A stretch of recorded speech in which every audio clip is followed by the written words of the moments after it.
Welcome to the Burn Boot Camp podcast. I'm your host, Morgan Kline, co-founder and CEO, along with my husband and company visionary, Devin Kline. And together, with our amazing team, we are going to help you push past your limits, not just physically in our gyms, but right here, mentally, emotionally, and spiritually on the Burn Boot Camp podcast. Together, we will take on challenges and break through barriers to transform into the best possible version of ourselves. We are more than a gym. We are a community. Your community. Let's go, Burn Nation.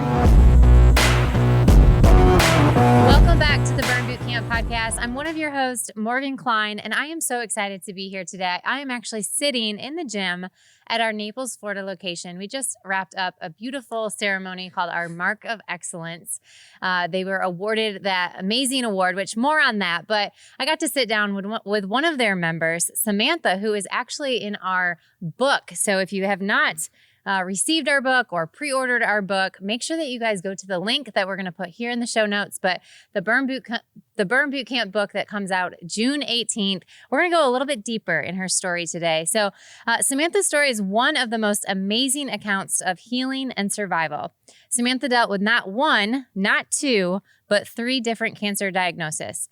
Through all of the physical and mental hardship Samantha had to endure, she always found a way to fight and now has come out stronger than ever.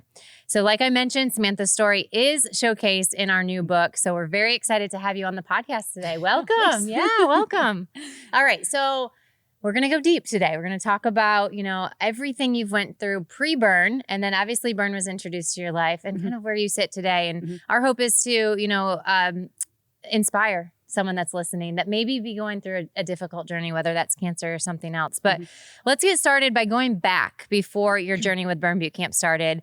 And, you did deal with 2 bouts of cancer pre-burn. So let's talk about that first one, right? From what I understand, you were 26-year-old, living healthy, and then what?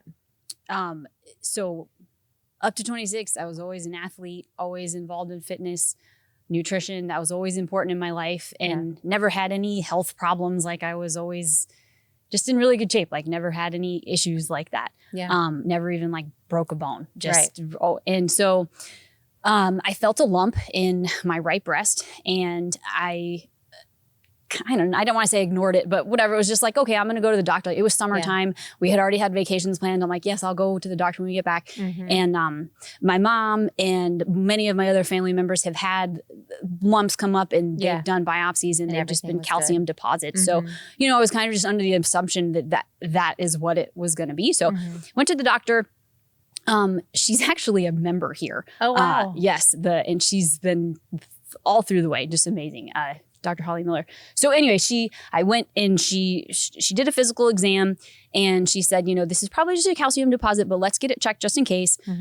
So I went to the radiologist, and they did a mammogram, and I was super young, like 26, not really. I'm just like, what? I've never had a mammogram before at that age.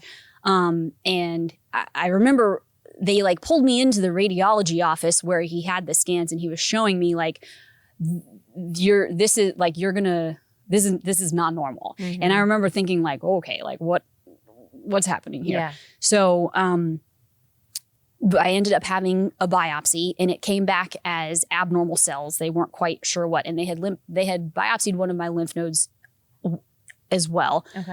So that led to a breast MRI, like above both. And then when they did the bilateral breast MRI, they found a spot on the other side as well.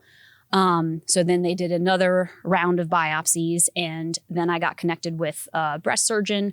And when I talked with the radiologist about the results of the biopsies, that's I think when it really hit, like, wow, this is a bigger deal than, because she said, this could be malignant, this could be cancerous, and I'm like lose your hair cancer, and she said you could be.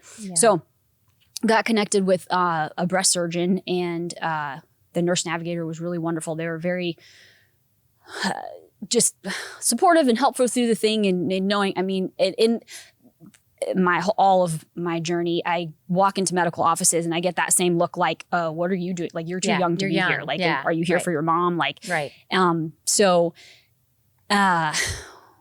I go and meet with them, and Dr. Patterson, she looked at all the scans, and I was deciding between doing a lumpectomy on one side and a total mastectomy on one side, on the larger side, because on the right it was 8 centimeters and on the left it was 4 centimeters, so pretty large. And so it was the decision of, okay, well, I didn't have kids yet. I wanted kids and I wanted to be able to breastfeed. And it was like, well, the chances of you being able to breastfeed with like half a breast tissue are not very great. And as far as reconstruction goes, it's really hard to have one fake and one natural and make it look even with symmetry. And not that that was like my number one focus, but it's of course At something to think about. Right? Yeah. Sure. Yeah. And so I just decided, and they told me if you do the total bilateral, then you will not have to get any radiation or anything like that. Like it's just as effective as a lumpectomy with radiation. And I wouldn't have to do any more mammograms like ever again. So that's what I decided. And I still think I was really just very much in shock with all of this. And it was a very, very quick process. I think initially it was July when I first noticed. I went to the doctor in August and then got everything up. And then the breast surgeon was pregnant and she was due in October. So it was this like... Get it done. Yeah, this like ticking time bomb of like, okay, we got to get this done. Yeah. In the hospital, in the operating room, right before surgery, the anesthesiologist was like, sorry, it's so cold in here. Your surgeon's pregnant. And I'm like, yeah, I know. Like, thanks for reminding me. Yeah. So anyway, had that done. And then they got all the biopsy results. Like this was post-surgery. I was talking and they went through everything and they found that fortunately it was just DCIS. It's ductal carcinoma in situ, which just means there were abnormal cells in the breast, kind of like a stage 0 breast cancer. And they think a lot of breast cancer comes from that, but usually the cells are so small that they're not detected. Right. Mine was just a very accelerated growth of a large mass. So that with that, that was it. I had to go through reconstruction and I went through, I had temporary expanders, started, it was just I think I was out of work for, I don't know, 3 weeks. And then once I got the drains out, I finally was able to go back to work and I was very quiet about it. I didn't tell many people. I mean, my immediate family knew and my aunts and uncles and like my close family knew. My work knew obviously because I was missing work. And they were really great, like just meal train and, being supportive. But, and I think the money was the thing I was worried about at the most at this time because with insurance and I didn't know how it all worked. Now I'm like an insurance expert. I bet you are. If anyone has any questions. No. So, and my focus was like, I have to have this reconstruction done before January 1st because I don't want to reset my out-of-pocket max and deductibles and everything like that. So anyway, that's kind of where my mind was. And so, obviously odd. I mean, I was very young, almost zero history of of cancer in my family. There's been a lot of skin cancer, but we're from Florida and that's kind of a given. A lot of sun exposure. Right. So especially my parents not wearing sunscreen when they were younger. But anyway, so that was kind of, I did that and then had the reconstruction done before the end of the year. Again, like didn't really, I don't know. I felt like I was kind of processed it. I don't think I just did. Like I'm 26. I do this. I'm doing this. I'm doing this, and we're just gonna get to the other side of it. Yeah.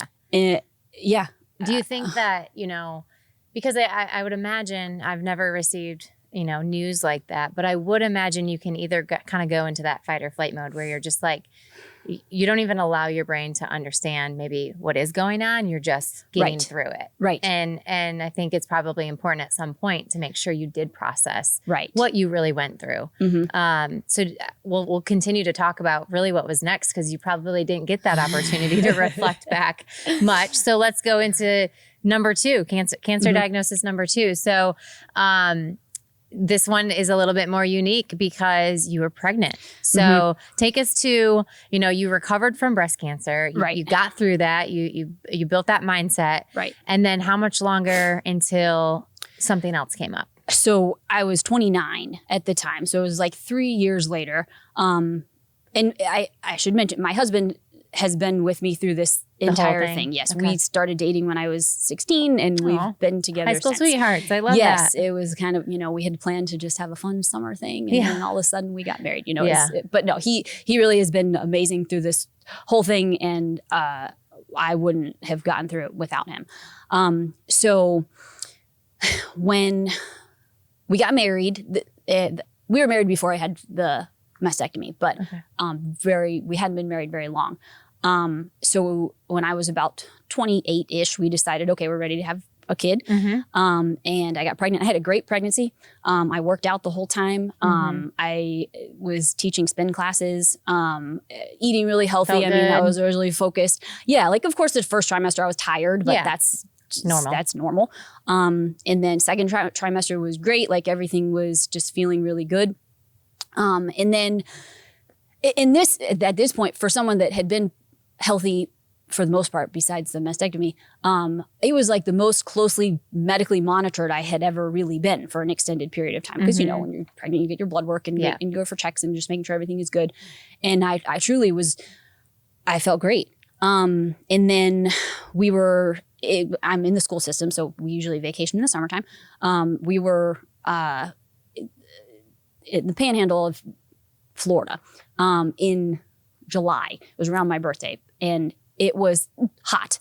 Standard Florida summer. Yeah. And I remember I just all of a sudden got freezing cold, like chills. And I was standing outside with multiple blankets in like 95-degree weather. Yeah. And we were going home the next day anyway. That was the plan. And so we drove home and had the heat blasting in the car the entire way home. And, my husband's a wrestling coach, so he was like set up for this. Yeah. He was used to it. No big deal. But so we get home, and then I had talked to my OB's office, and my OB, who was the same one that sent me for the biopsies, right, when I had breast cancer. She was out of town that week. So I think it would have been a little bit different if she had seen what was going on, because she knew you well. She knew me much better. And not saying that they didn't pay attention to what I was saying, but I went in, and the one that I talked to said, just, if you're getting chills, just take a cool bath. But so for about a week, I just went from the chills, like I would have these freezing cold chills, to burning up. And it was just this yo-yo of temperatures. And I was extremely exhausted. I could barely eat anything. And that in itself is scary. But when you're pregnant and you're worried about your baby, who to this point had been fine. And we were doing everything we thought we could, really. I had talked to the doctor, and I went in, they did blood work and they did some cultures because they thought it was maybe like a bacterial thing. And I talked to one of the PAs at the office, and she's like, "Are you drinking enough water? Are you having?" And I'm like, "Yes, something is wrong." Yeah. So, I made it to my baby shower. This was about a week after I started getting the weird symptoms, and I had a great baby shower. They coordinated everything. It was really wonderful. And then that night, I thought I was having contractions, and I was 29 weeks at this point. Okay. And so I went in to the hospital, and they took me in. They did tests, and I didn't know all this at the time, but they got me on some fluids, so I finally felt a little bit better. And I was actually able to be a little bit conscious of what was happening, I guess. And they did blood work, and they found that my white blood cell count was 0. I think it was 0.5. Normal range is above 10. Yeah.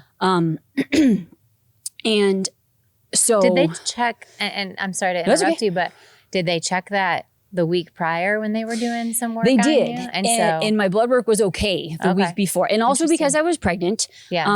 And prior to this, I did the screening of when you can find out early if you're having a boy or a girl. Also, plus they check to make sure everything else is okay. And and when those results came back, they said there was too much DNA in the result. So at the time it was what? That's weird. Didn't really put two and two together. And he said, yeah, we've never really had this happen before. I'm like, oh, that's really what you want to hear from the doctor, right? Right. I can't tell you how many times I have heard that. But so that night in the hospital, so we were in the Naples hospital for a night, and my husband was there the whole time. My parents were there, and they knew that I hadn't been feeling well the past week. And for me to be feeling like that, like, it's very out of character. Right. I was missing high teaching pain spin tolerance. classes. Yeah. Just very not, and of course they were worried about the baby too. So one of the nurse practitioners came in for the oncology group, because the OB that was on call called in oncology and said, hey, check this out. We've got something going on. And she actually is a member here as well. She came in and she didn't know that they hadn't talked to me yet. And she was just coming to talk about planning. She's like, okay, so we're going to probably get the transfer tonight, and then we're going to take you over to Miami. And I'm like, what? Like, what is happening? And then we talk about it all the time. Like, she feels terrible. She's like, oh my gosh, I had no idea. But anyway, so they decided to transfer me over to Miami Jackson. Had they told you what they thought was? They still didn't know? Not really. But like, they wanted said, you in oncology. They thought it was, the Naples staff from the start thought it was a cancer issue, a blood cancer issue. Okay. So they sent me, they said, well, we can treat cancer, but we can't treat cancer with a pregnant patient. Like, we don't have that. So in Miami, at Miami Jackson, they have a dual OB oncology floor. So not just for pregnant people with cancer, but just all kinds of different things. Got it. Like that. But it's obviously with oncology and leukemia, you have to be very careful with germs and infection, and because you can, the smallest little scratch can, you have no immune system. So they took me on a non-emergency transport all the way over to Miami in like a ambulance. And I actually at this point was finally feeling a little bit better, because I was just so knocked down for a week and a half. And like, my house is a mess. I had just had this baby shower with all these people and all these wonderful gifts and like wonderful things, but I'm thinking like, oh my gosh, how am I gonna?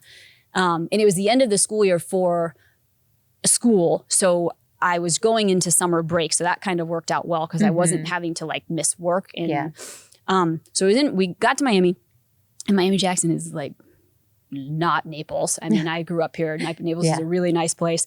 And oh my gosh, we were like they didn't know what to do with me, because I couldn't go in the normal waiting room because the risk of infection and just in general in a waiting room.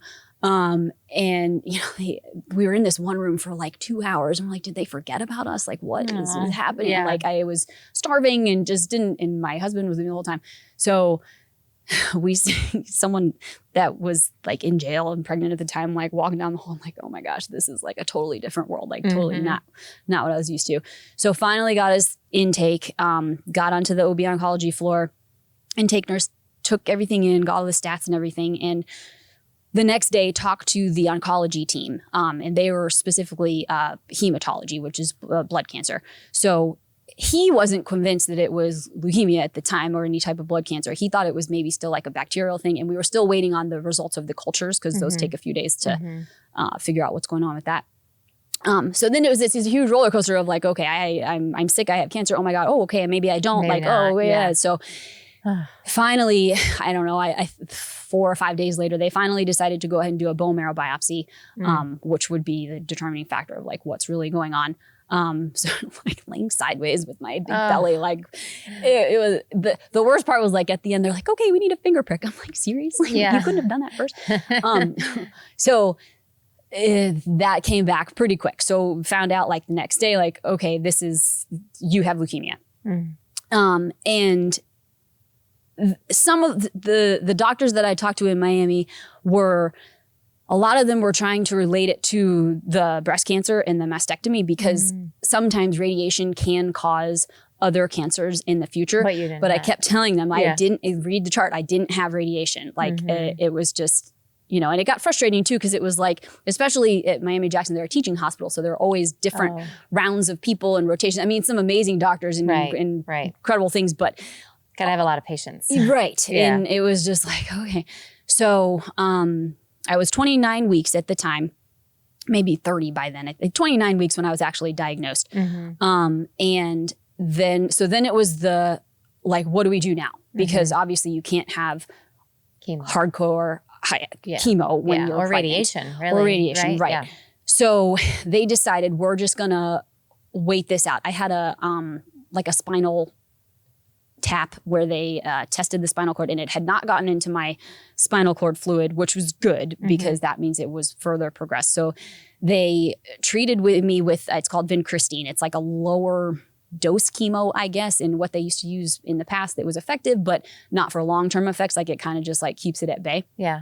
So they decided we're just gonna do this until we're gonna keep monitoring you until the baby's a little bit older and doing well. And I was, I would get ultrasounds like twice a day, and they would hook this big thing up and get her heartbeat every day. And until 36 weeks. So we were living in the Miami-Jackson hospital for like 7 month weeks, and a half. sounds like, yeah. My poor husband slept in a recliner for the month and a half. And that was really hard too, because like we have a huge support system and a lot of friends and family, but obviously 2 hours away. Yeah. And that hospital was not the most user-friendly as far as like driving and parking. And I mean, it was, so they came in 36 weeks and they're like, okay, this is the point where we know baby's going to be healthy. She's full term and you need the real treatment. So they decided to go ahead and induce, and birth was fine. I had a natural birth. I mean, I had a vaginal birth. A vaginal, I'm trying to think of the epidural. Oh. And everything was good.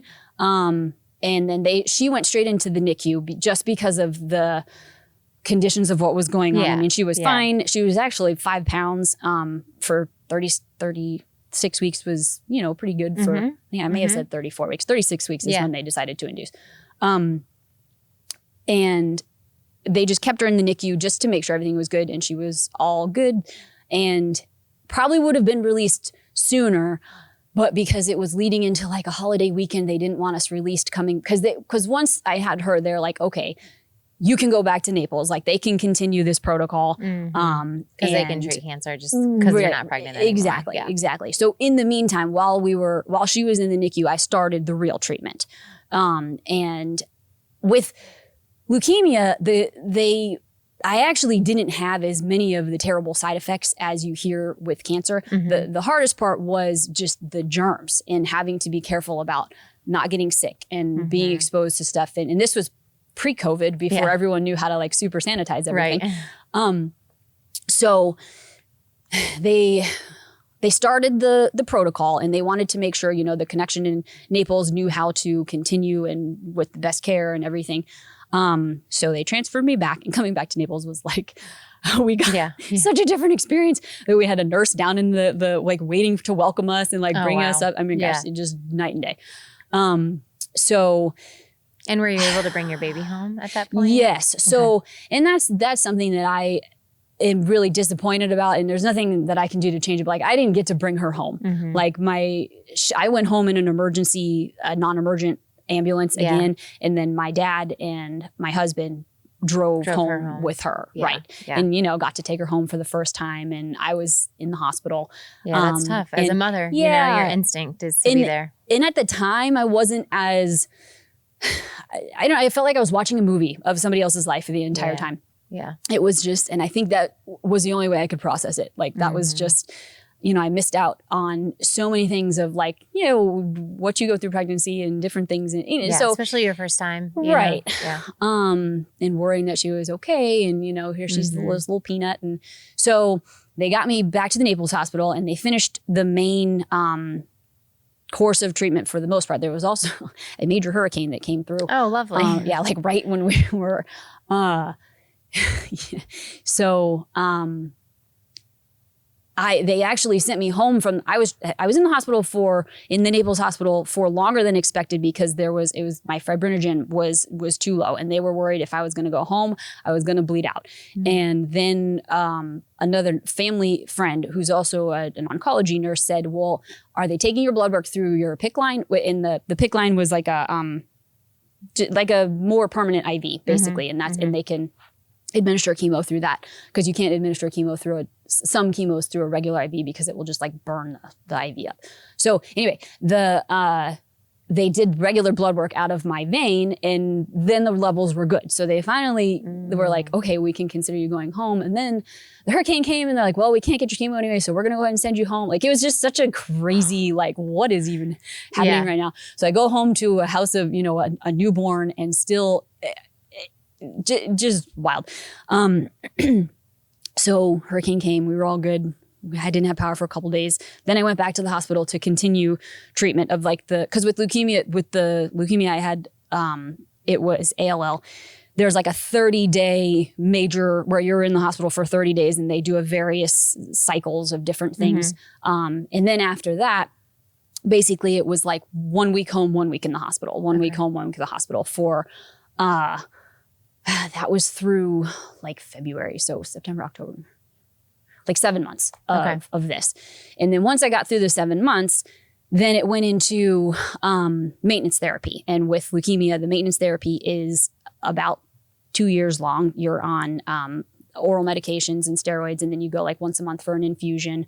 But it wasn't as, you didn't have to be as careful as with your immune system because with the whole time through treatment, my white count was very, very low. So even when I was home, we had to be super careful about anybody coming over, you know, and plus I had a baby, like it was just a really wild, and my family really stepped up. I mean, they would have anyway, but, like the week I had, you know, I'd have to go into the hospital for a week. So somebody would have to, you know, my husband couldn't do it all. And, you know, they would help with night shift and feedings and, you know, just so all the things, baby. Yes. I joke with some people, like sometimes I would look forward to going in for treatment because I'm like, wow. Get a little bit of sleep, right? I'm only going to get woken up like 3 times tonight. Yeah.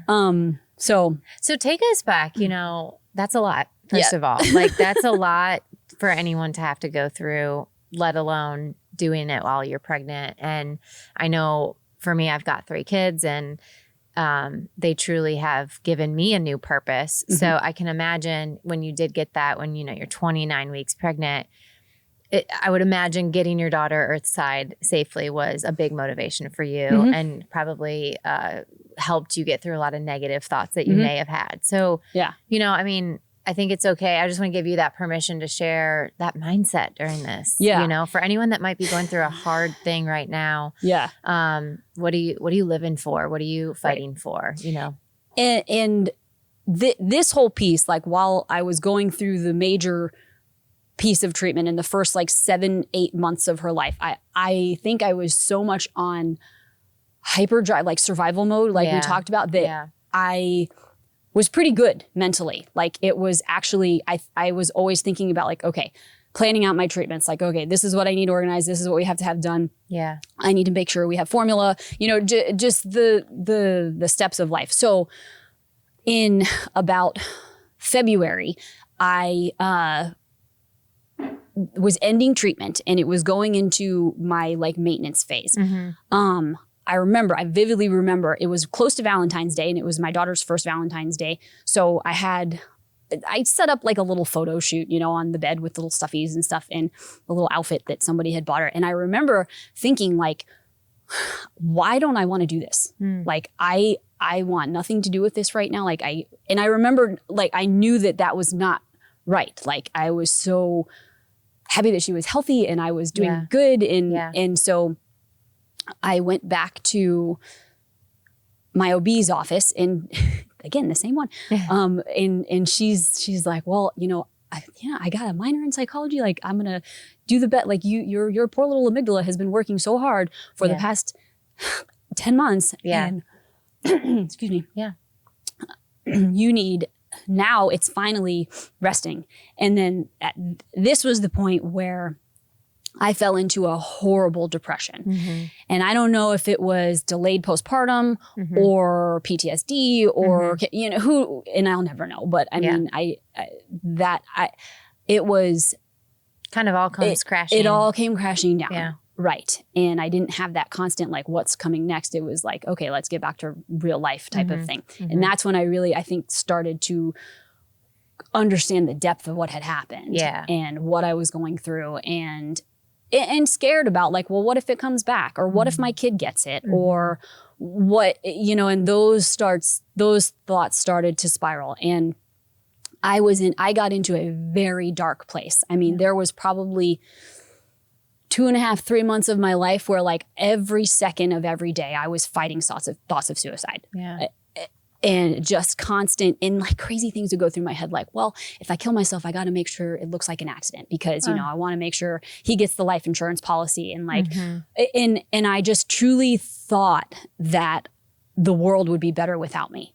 And it was just, it gave me a whole new perspective into depression, and it's not something you can just switch on and off. Yeah. And I have a master's degree in school counseling. I took a lot of mental health classes, and I appreciated that. And I believe in mental health, of course, but until you go through it and understand how incredibly debilitating it is, you just, it's unbelievable. And I remember there would be some days where I felt a little bit better, and I was so frustrated because I'm like, why can't I feel like this every day? Like, why can't I go back to, like, here I am with my first kid, and these are milestones. I've pretty much beat cancer in this should be the most exciting, right? Like, this should be the most exciting thing. Like, I'm finally back home. And but my mom was huge in this, and we would go for walks. Like we would walk through the neighborhood,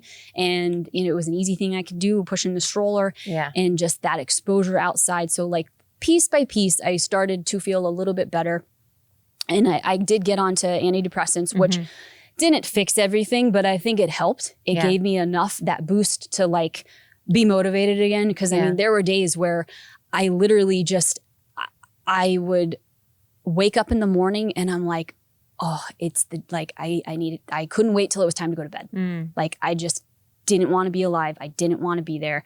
And I was home with her for the most part. The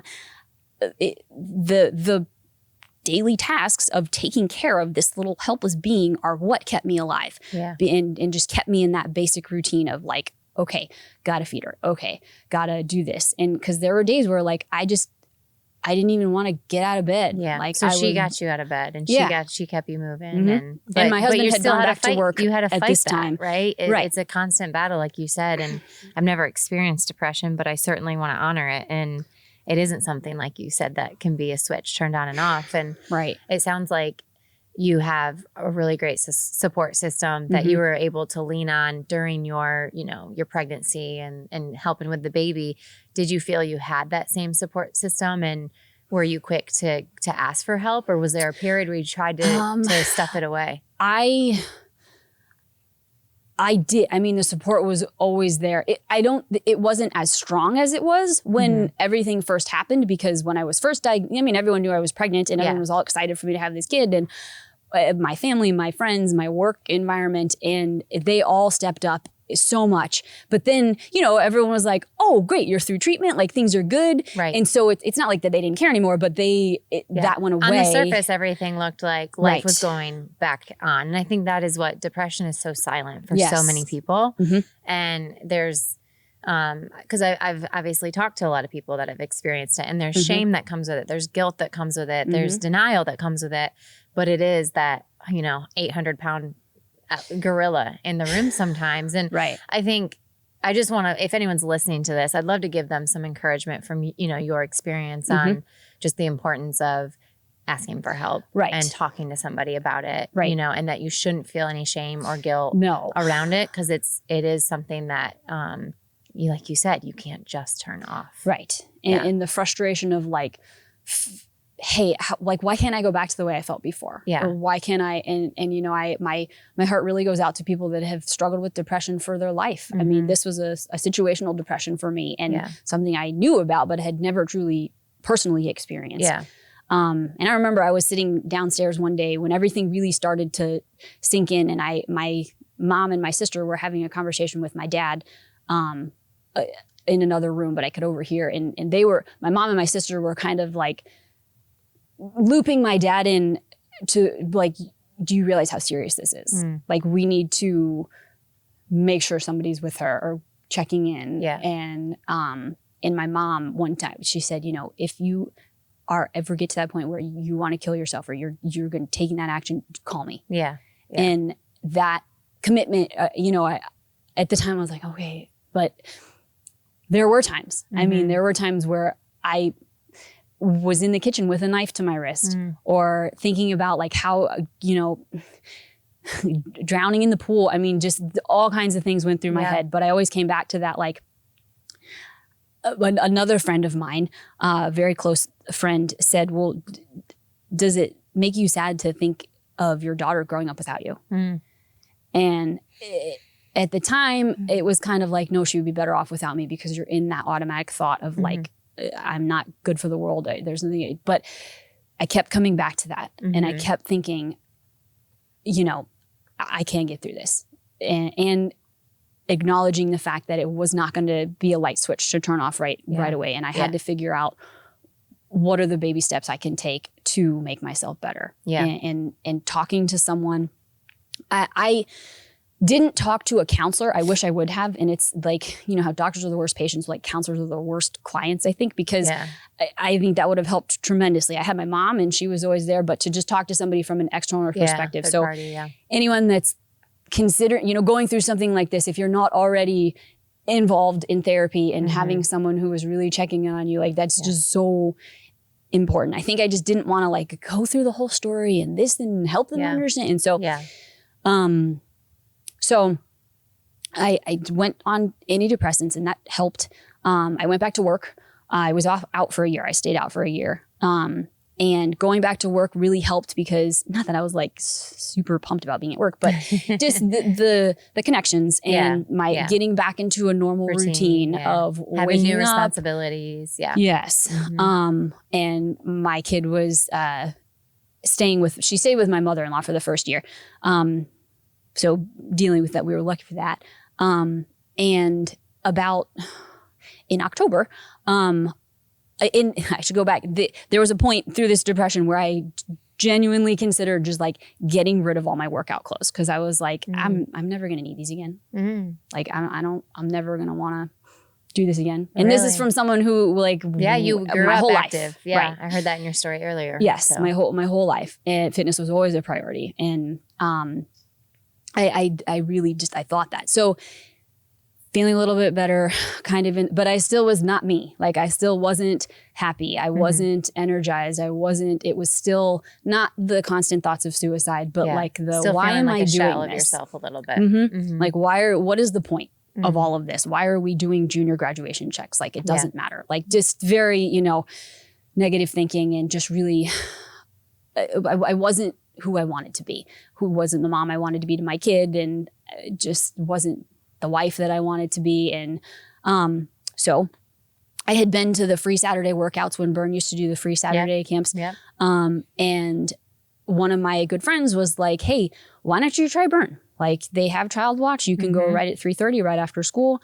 So I was like, okay. I saw another friend of mine that I went to high school with who was coming to Burn at the time. And I was like, I remember her from high school and she wasn't very athletic. And I looked at how she looked now and I was like, wow. And her confidence as well, not just physically, but I'm like, okay, if she can do it, I can do it. And so with this second conversation, well, I need to try it out. So I did. I packed a workout bag after school and I picked my kid up from daycare and came and checked in. And she was child watch at the time. She's one of the Burn ambassadors at our location now. Was just so welcoming. And she, I think she could see I was a little nervous about the child watch. So she brought me back there. She showed me everything. She said, the kids love it. And she said, it was a really great workout today. We have a free Saturday trial or whatever it was at the time. And that sounds about right. Or 14 days. Whatever. Maybe it was the 14 days. And so she encouraged me to do it. So I was like, okay. So I signed up. I did the workout, and it was good. Like it worked out well. I'm like, okay, so this worked. I can do this. I can schedule this. And so just, that same drive of like, okay. And my husband was very supportive the whole time, I think that he was really happy that I was doing it and knew it was an important piece. And I think finally the endorphins started coming back. Mhm. I started moving more. I started feeling physically better. Yep. My kid loved coming to Child Watch. I mean, she was so funny. Boom, boot camp, boom, boot camp. Like she had this cute little like tagline for boot camp. And she's probably holding you accountable she, to go. Yeah. Yeah. and at first she was a little nervous to go back there, but then Taylor is the one who, and she's like, tell mommy, go work out, mommy, it's okay. And so then it was this, go work out, mommy, go work out. So anyway, a few months later, I really was in the best physical shape of my life. Yeah, I read that in the book. You said you were really feeling like you were getting back to normal again. Yes. You know?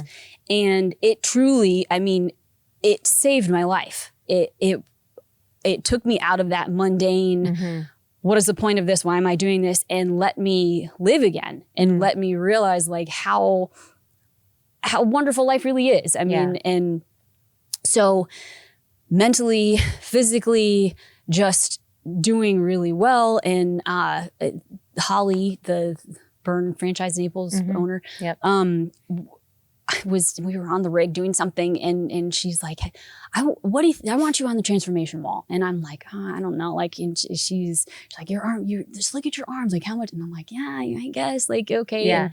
And, so I did that. And then once I shared that story, obviously I talked a lot about leukemia and how I was in such a horrible depression at the time. And seeing the people that I had been working out with for the past a few months had no idea about any of that, or the first diagnosis in either.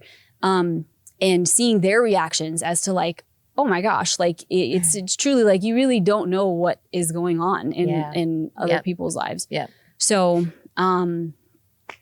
that was, things were going well. I was, I don't know, 31 or 32 at the time. And then fast forward a couple years later, like life was great again. We were good. Still kind of, I had questions about like, okay, I'm under 30 and I've had 2 totally unrelated cancers. Like but I just kind of, and there were questions of like, well, did the pregnancy cause the leukemia? And I don't think it caused it, but maybe it had. I mean, when you're pregnant, your whole immune system is going to. So maybe I was fighting it, and maybe they caught it earlier because it was, who knows, like all questions that. A lot of what ifs. Right. Yeah. And I really try not to go down those rabbit holes. I really just try to accept the fact that I don't know and go from there. Because you can worry about it all you want, but you're never going to get the answers. You're not going to change it. So, like worrying about the past is like sucking the future out of tomorrow. So things are good.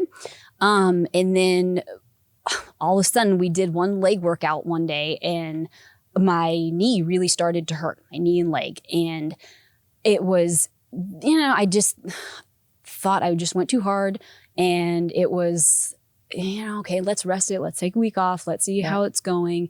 And I was getting PRP injections. It's the platelet-rich plasma, and they basically extract your blood. They spin it up in a centrifuge and make this like superpower stuff that they re-inject into the energy. And I had a shoulder injury before that worked really well. So you thought, let's do this on the knee too. Yeah, right. And I was seeing the chiropractor. They checked out all my mobility, and they said, well, it doesn't look like it's ACL, MCL, like nothing like that. It's not a strain. They thought it was maybe patellar tendonitis, which made sense because that's from I played volleyball. I did track and field, a lot of active life. Right. So that was about a 6-week span. Okay. And you do 3 injections of the PRP, and after the second one, I said to the guy, I'm like, "Are you sure this isn't a crazy tumor?" And he looks at me and he goes, well, those are very rare. And I said, well, okay, I'm very, very rare. Like I've had 2. I've heard this before. Yes. Are you sure? And he says, well, let's just see how this one goes. And then next one, if it's not better, we'll go ahead and order some scans. So I didn't. And of course, with hindsight's 2020, like I'm kicking myself like, why didn't I just call my oncologist and be like, hey, you should probably get a scan. But again, another thing that I just. Yeah. You're like, there's no way I'm going to have to do this for a 3rd time. Right. So they, and in the meantime, I had an appointment set with an orthopedic surgeon, a doctor's office, just to have them truly check. Because where I was being treated was a chiropractor, which they're great. They do wonderful things. But, not when it came to that, we needed something more specific. So I had already had the MRI ordered, and I walked into their office, and the guy was like, he took one look at my leg, and you could see his eyes were just popping out of his head. Like, and I've talked to him since, and he's like, I thought we were gonna have to have your leg amputated. Wow. So was it swollen? yeah. Okay, So it was swollen. very just weak. Like I had a lot of muscle atrophy because, and I thought it was just because it was hurting, so I wasn't working out as much. So and it really sped up in the last like couple of weeks leading up to finding out what really was going on. So I had the MRI done that weekend after I had talked to the orthopedic guy, and he called me Monday, like as soon as they had the results, and he said, hey, this needs a biopsy. Do you have an oncologist, or do you have any connections? And I said, yeah, I've got an oncologist in my pocket. Yeah. So I called up Dr. Newman, and I said, they know. It's like when they hear from someone out of the ordinary that they're like, is everything okay? I'm like, no, not really. I'm just seeing a scan. So he calls me that night, and he says, I don't trust anyone in Naples to biopsy this thing. Do you want to go to Miami or Tampa? Miami or Tampa? Yep. I was like, no thanks on Miami. Been there, done that. Like, let's try a new city for cancer treatment. Yeah. And the next day he had me into Moffitt, and Moffitt is in Tampa, Florida. It's a cancer treatment center. It's an amazing place. If you have cancer and you live in Florida, like that's where you want to be. Okay. And my oncologist down here, like really kind of called in a favor, and one of the top surgeons there called me that same night and was like, hey, I know this is a lot, but can I see you tomorrow morning? And I said, absolutely. Yeah. So with that day, I had a biopsy, had another MRI with contrast, and he called me the next day and said, okay, this is what we're dealing with. It's osteosarcoma, bone cancer. It's very rare. 1% of malignant tumors are, and they knew my history as well. Yeah.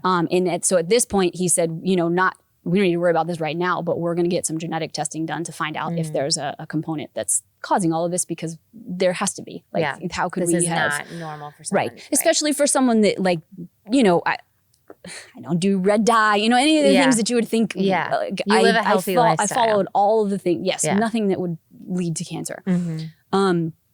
So that was, I'm trying to think. You're a Burn member. Yes. So, so the Burn community at Burn Naples knew that I had been having knee problems the whole time, because obviously I was not running. I was modifying. I was not the Burn member that they were used to seeing. And knew that I was like trying to figure out what was going on. And I was still coming to camp. Like, I came to camp the next day, and I walked in, and she's like, hey, how was your appointment? And I'm like, oh, I have cancer. And you could just see it. And I felt really bad because she was training that camp. And I'm like, oh, I probably should have waited till after. Like, didn't want to like rock her world. But, I did it. And then I, as I found out more and more about like, because at this point, after being through 2 other cancers, one with major surgery, one with major chemo, I knew the questions to ask. I'm like, okay, what's my chemo map? Like, how many rounds? Yeah. How much in-time hospital? Like, am I going to have to be isolated again? Because I think the isolation with leukemia really hurt my mental state. So you wanted to be very prepared this time. Absolutely. In the back of my mind, I'm thinking, I cannot fall into one of those depressions again. I've got to stay positive. I have to keep moving. I have to do this and make sure, and knowing like, okay, this is the go mode before, and even when it's done, I got to make sure like everything is good. And everyone else was very like cognizant and aware of that as well. Yeah. But when I went, I pretty much started chemo that next week. I mean, it was a very quick, because with the way that they treat osteosarcoma, usually you do like a third of your chemo leading up to surgery, because it helps shrink the tumor and get stuff under control. I actually felt a lot less pain at that point, because it was starting to shrink. Right. It was attacking the cells. Then they do surgery, and then you finish out the other 2/3 of your chemo. Okay. So this chemo, I remember talking to the oncologist about it. He said, I know you've been through chemo before, but chemo for leukemia is like a marathon. Chemo for osteosarcoma is like wind sprints. Okay. Like hard and fast.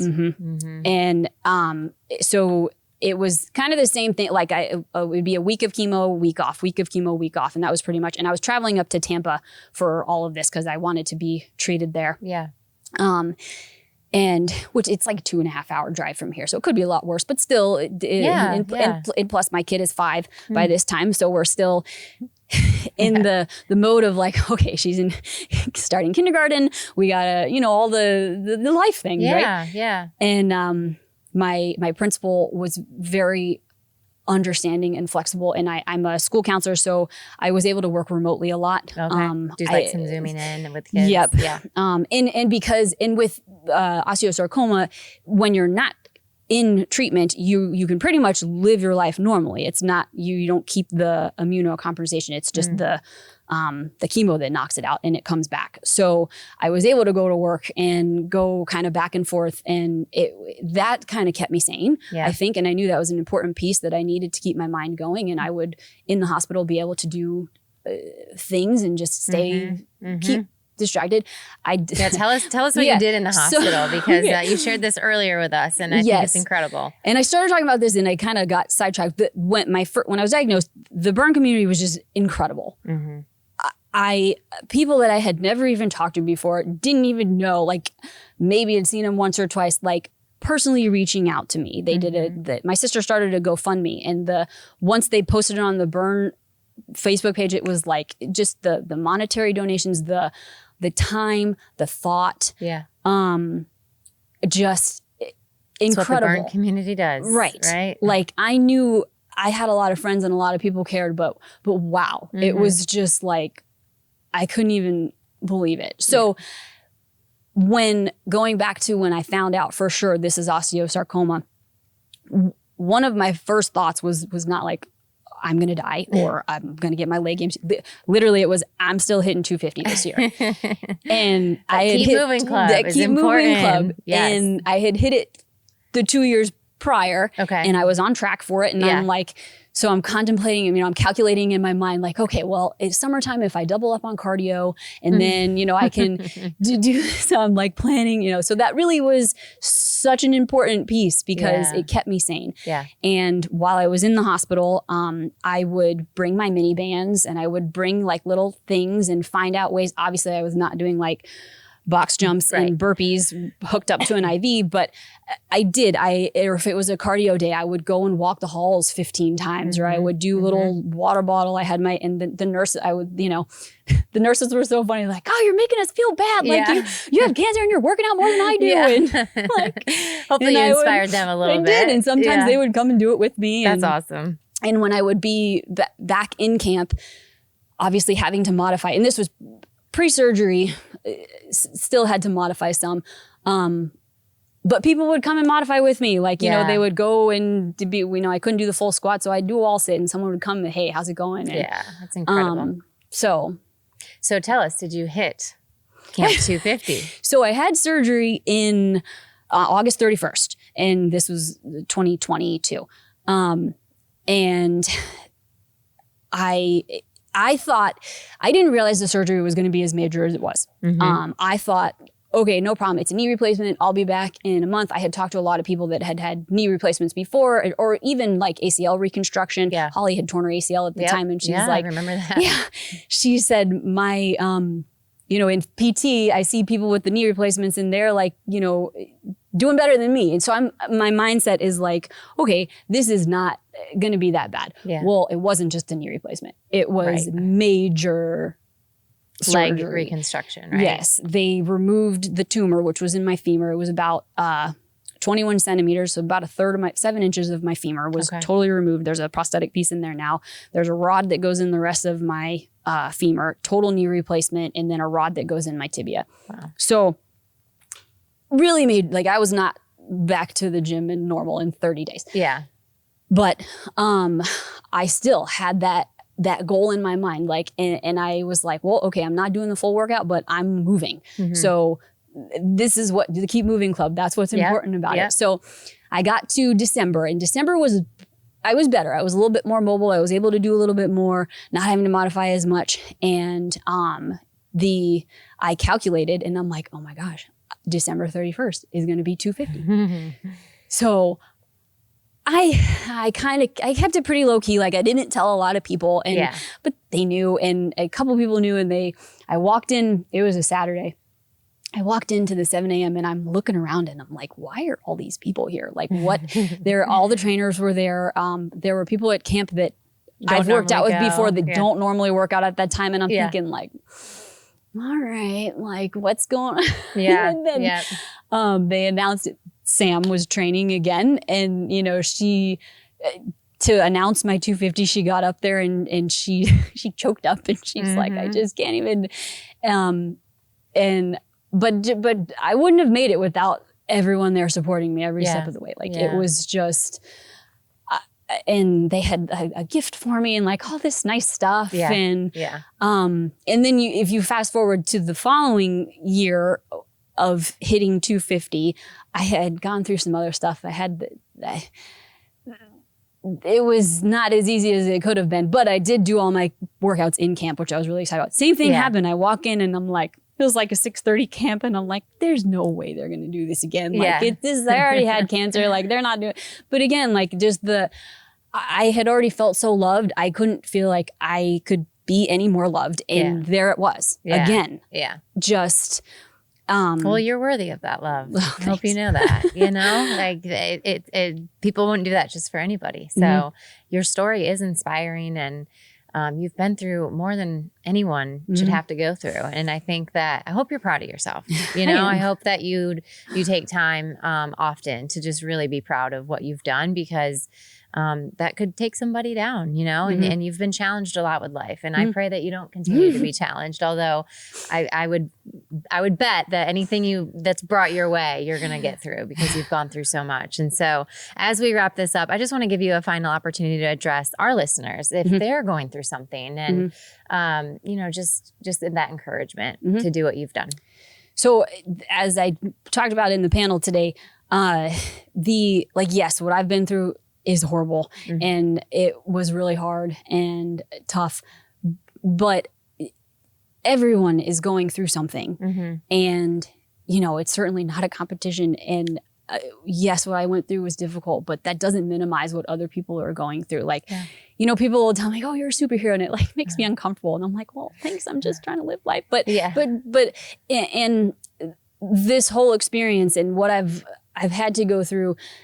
The connections that I've made, the deeper connections with people, have been so valuable to me, because you know, in normal camp, you talk in between and hey, how's it going? How the kids? Husband's driving you crazy, right? Like, but truly, you know, so many people were asking deeper questions. Hey, how are you? How is treatment going? What's going on? I also had a blog going the whole time through both cancers, so it was much more information. People knew really what was happening, but that chance to like get to know people on a deeper level and like get to know more names and more people, and was and their just stories, such I'm sure. And so, you know, and I said this in the panel too, everyone is going through something, and you don't minimize it. Like speak up about it. There is, you don't have to go make a big public announcement in front of hundreds of people, but tell somebody, because you can't do it alone. And you could be the most mentally tough person in the world, but you can't do it alone. You need that support. Yeah, absolutely. Well, thank you so much for being on. Thank you for being vulnerable and just sharing so much about your stories. Very inspiring. And guys, if you, once again, this is in the book, you are going to get to read it. So make sure you pre-order. Link is going to be here in the show notes. Or if it's past June 18th, you can go on Amazon, or you can find it in one of your local Burn Boot camps. So thank you guys for listening. As always, Sam, we are going to finish like we always do. You ready? Ready. Okay, 2 claps on 2. 1, 2.